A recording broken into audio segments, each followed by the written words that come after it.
Welcome to the Hey Mama Homeschool Show, centered around family life and home education. How do you get homeschooling and housework done? How do you help children who are struggling? How do you teach a rebellious child? We have answers.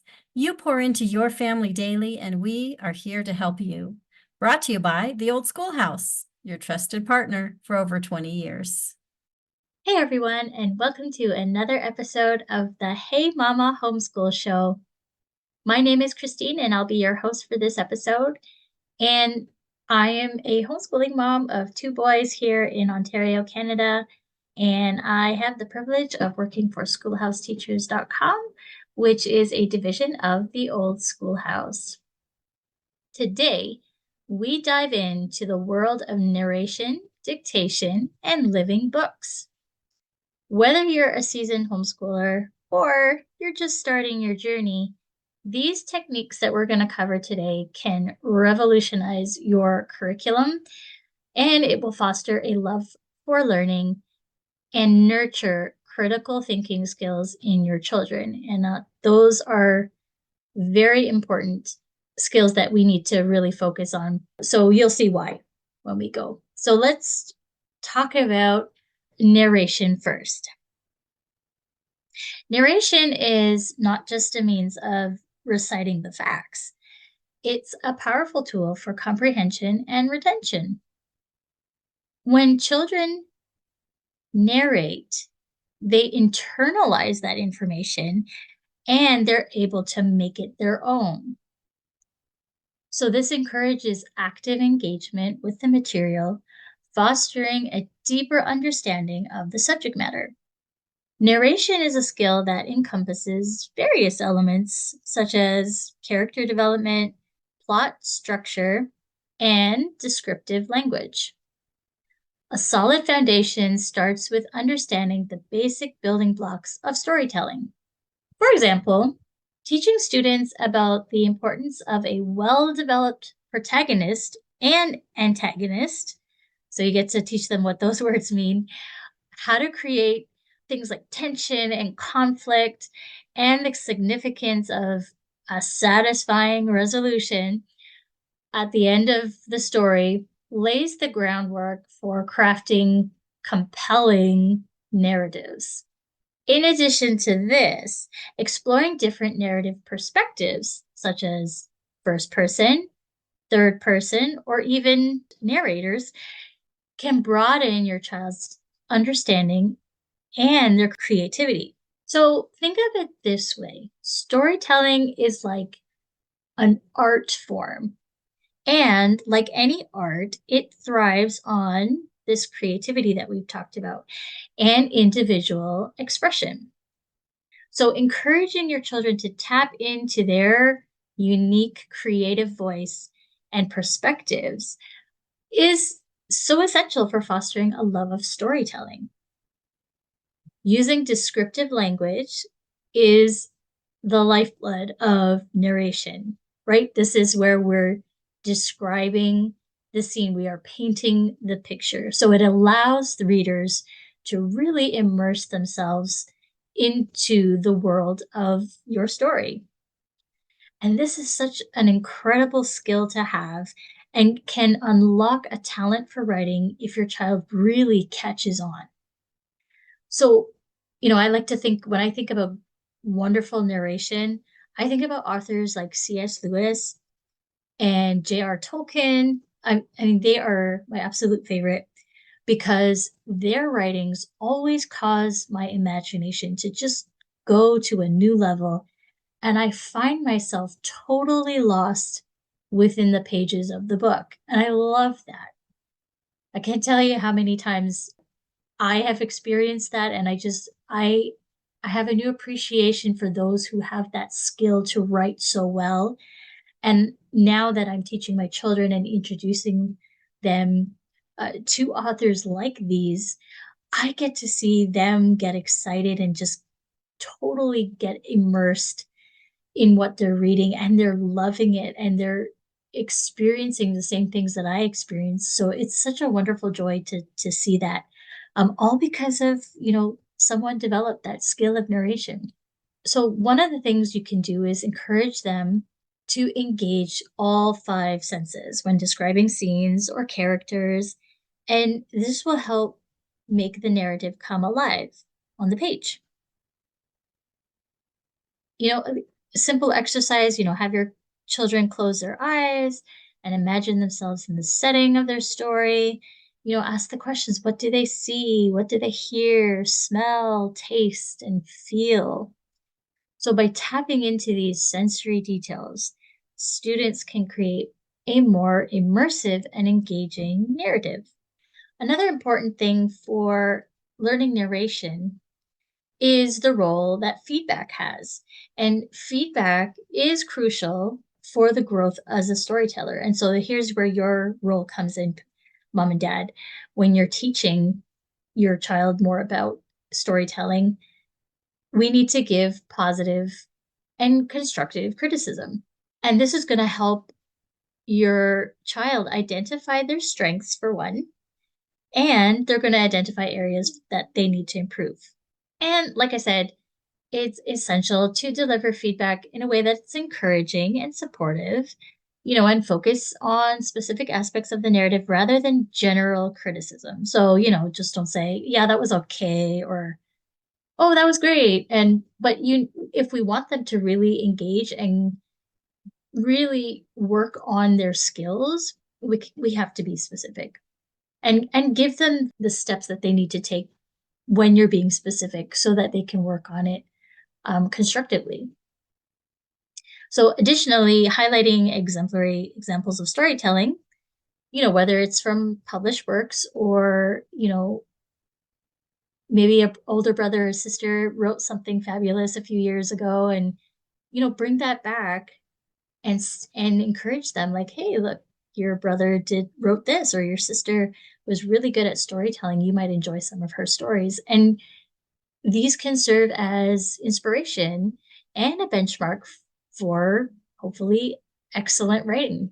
So let's talk about the art of dictation. Now, you may just think dictation is just, writing down what you hear, but it's so much more than that. This is a dynamic method that enhances language skills, boosts listening comprehension, which is, listening comprehension is so important. And it fosters a deeper understanding of grammar and syntax. Bet you didn't think about all those things when you think about the word dictation. So basically, dictation involves orally presenting a passage or paragraph to your children, who then transcribe it word for word. And it's a versatile tool that can be used across various subjects, not just for language arts, but you can use it for history, science, and even foreign languages.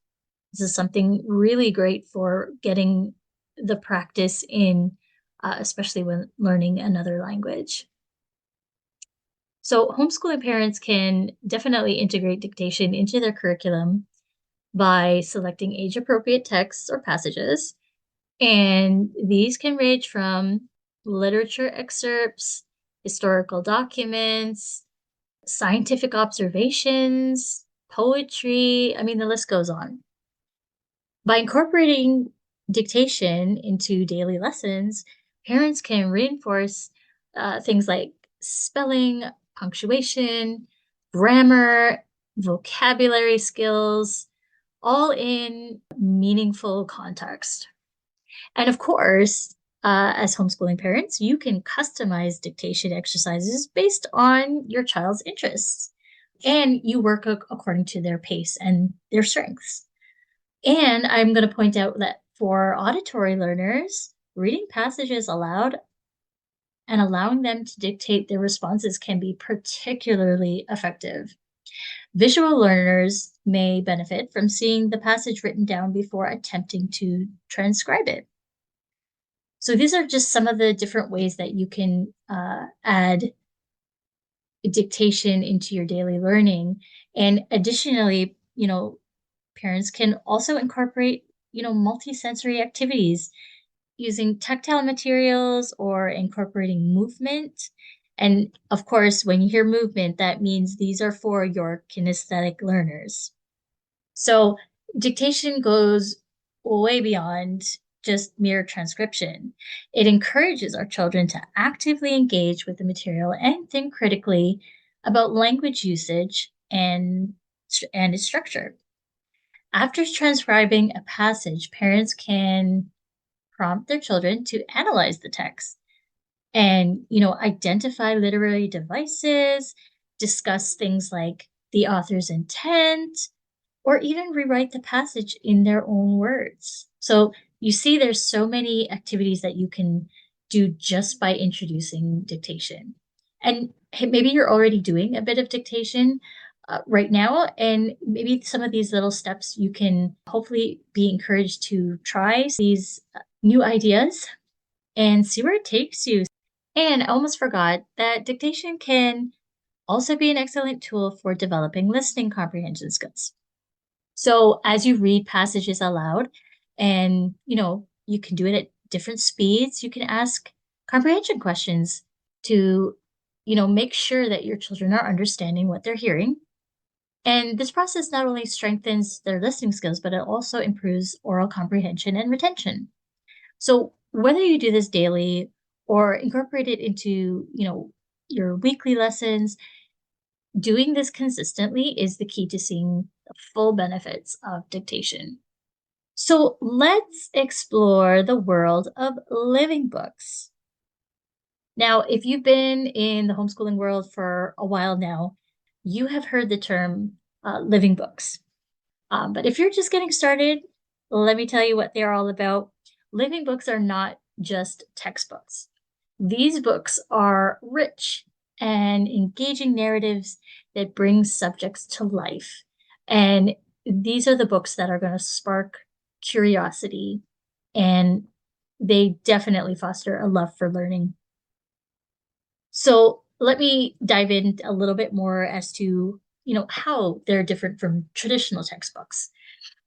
The term living books, coined by educator Charlotte Mason, which is probably a name that you've come across in your homeschooling research, defined these books as books that have literary merit.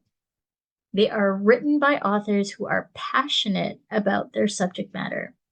So, unlike the dry, fact-filled textbooks, living books captivate readers with compelling narratives, vibrant characters, and vivid descriptions. They draw readers into the world of the subject, making learning an immersive and memorable experience. Integrating living books into your homeschooling curriculum is easier than you might think. First things first, start by selecting high-quality literature that aligns with your child's interests and the subjects that you're studying. So whether it's historical fiction, biographies, or classic literature, definitely you're going to be looking for books that will spark their curiosity and ignite a passion for learning that particular subject. Next thing you're going to want to do is make reading a central part of your homeschool routine. And for me, I've got a schedule written on a little whiteboard, and it's in the center of our room. And so we do one subject per day. And so I, have Monday, Tuesday, Wednesday, Thursday, Friday. But underneath, I've got in a huge bubble, and it says read every day. And they look at that and they remember every day that, oh, wait, I didn't read something today. So it's a good reminder and a good practice to make reading a central part of your homeschool routine. So, whether you set aside dedicated time each day for reading aloud together as a family or for independent reading, you can encourage discussions about the books that you're reading. You can ask open-ended questions to deepen comprehension and to work on the critical thinking skills.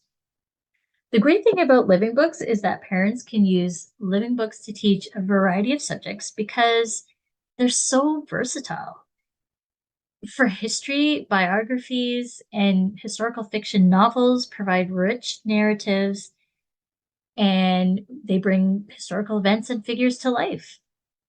Science can be explored through nature stories, scientific biographies, or even, you can find lots of science fiction novels that spark curiosity about the natural world.